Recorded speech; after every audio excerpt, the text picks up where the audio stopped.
Gibran Raka Buming Raka dan sudah sah dan juga sudah ditandatangani oleh seluruh penerima kuasa dan sudah diserahkan ke Mahkamah Konstitusi malam hari ini. Kemudian surat permohonan sudah diserahkan juga masing-masing satu-satu untuk satu permohonan dan sudah dinyatakan lengkap seluruhnya oleh Panitera Mahkamah Konstitusi dan sudah dicatat dalam pendaftaran. Dan tentu kami akan menunggu sidang Majelis Hakim Mahkamah Konstitusi itu memutuskan apakah permohonan kami diterima atau tidak diterima sebagai pihak terkait dalam kedua perkara yang sudah didaftarkan ke Mahkamah Konstitusi ini. Dan selanjutnya kami akan mempersiapkan jawaban atas permohonan yang diajukan oleh kedua pemohon dan itu sudah harus diserahkan ke Mahkamah Konstitusi pada tanggal 27 Maret yang akan datang dan pada tanggal 28 sesuai dengan jadwal yang disusun dalam Peraturan Mahkamah Konstitusi nomor 1 tahun 2024 kami diberikan kesempatan untuk menjawab ya atau membacakan jawaban terhadap permohonan yang diajukan oleh kedua pemohon pada tanggal 28 Maret yang akan datang. Jadi kami harus kerja maraton ya kerja dan sudah bekerja sejak kemarin dan insyaallah solid tim ini dan satu suara ya di depan-depan ini orang besar-besar semua ini. Ada Pak Oto, ada Pak Oce, apalagi yang sebelah kanan saya ini bos besar. Jadi insya Allah tim ini solid ya, satu suara, satu sikap dalam membela Pak Prabowo Gibran dan kami berkeyakinan bahwa insya Allah kami akan mampu menjawab atau menangkis seluruh argumen dan dalil-dalil serta alat bukti yang diajukan oleh para pemohon dalam perkara ini. Dari saya cukup, barangkali silakan Pak Oto barangkali ingin menambahkan. Pak Oto ini wakil ketua tim pembela, ya. Ada Pak Fahri Bahmid juga wakil ketua, ya. Ada di belakang, ya. Silakan Pak Oto. Terima kasih teman-teman semuanya. Terima kasih Pak Hinca, Pak Yusri, Pak Hotman, Pak Oce, Pak Maulana, ya, dan teman-teman yang lain ada di sini, Pak Fahri. Saya hanya untuk memperkuat aja apa yang dikatakan oleh Pak Yusri tadi. Bahwa Pak Yusril mengatakan dia optimis bahwa kita bisa menghancurkan semua serangan-serangan daripada pihak 01 dan 03 di dalam permohonannya. Bukan serangan yang lain ya, dalam permohonannya. Karena apa? Karena memang secara formal kami melihat bahwa gugatan yang diajukan oleh 01 dan 03 tersebut adalah cacat formil. Cacat formil, cacat prosedural.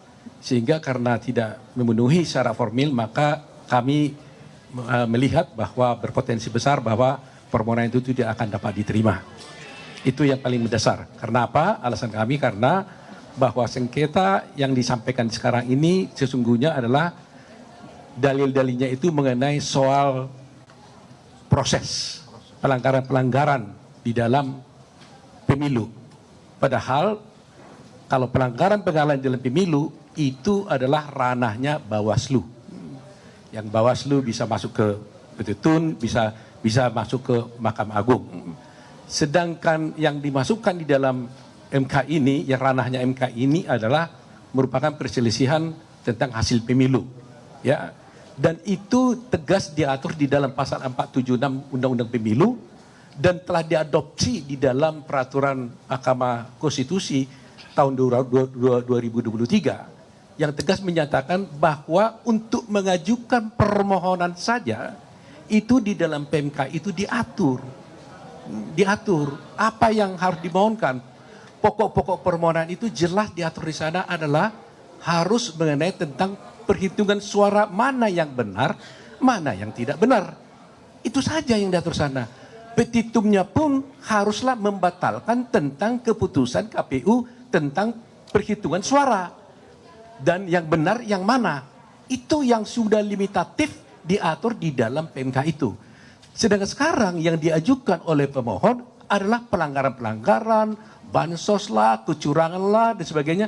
Yang itu sama sekali tidak diatur dan tidak masuk dalam proses yang harus ditangani oleh MK. Itu poinnya. Petitumnya pun mereka mengajukan diskualifikasi. Yang sebenarnya itu juga tidak masuk dalam ranah dari MK. Sehingga kalau persoalan bukti mungkin kami yakin betul dari segi bukti pun yang dikatakan dipersoalkan tentang Gibran, dikatakan bahwa tidak memenuhi syarat untuk dicalonkan menjadi wakil presiden, itu juga saya kira sudah gampang dipatahkan, karena bagaimanapun Gibran masuk menjadi calon presiden itu jelas adalah telah diputuskan dalam putusan MK yang sudah final and binding. Nah, secara logika berpikir juga, bayangkan saja kita bicara tadi dengan Pak Oce, sudah ada dan mereka ikut di dalam debat, sudah ikut dalam debat. Artinya legal standing dari Pak Prabowo kan sudah jelas diakui oleh nomor 1 dan nomor 3. Kalau tidak legal standingnya tidak jelas, bagaimana dia ikut dalam satu debat?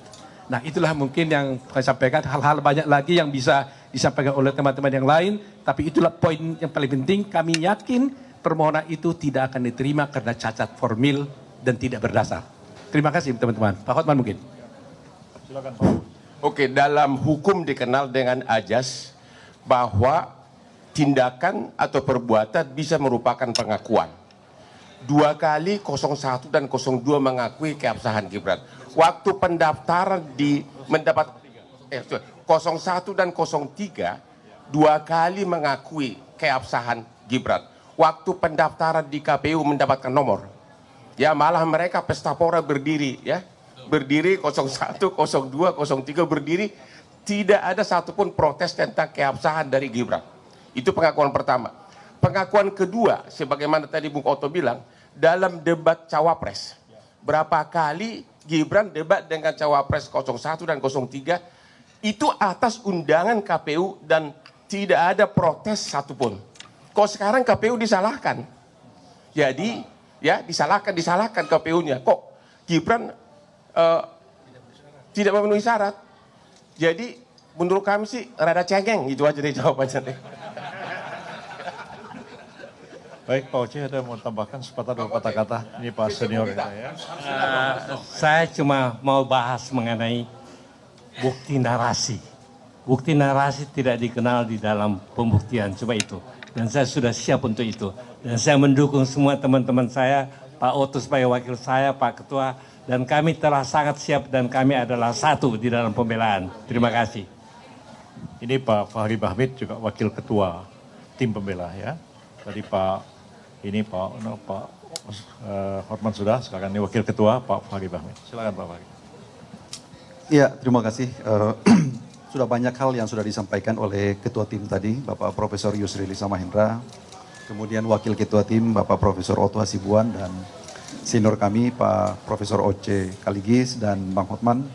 Kami mungkin menambahkan beberapa hal penting saja bahwa sejauh ini tim sudah bekerja untuk membedah anatomi dan konstruksi permohonan yang diajukan oleh dua pasangan calon, dan bagi kami ini persoalan yang sangat standar saja.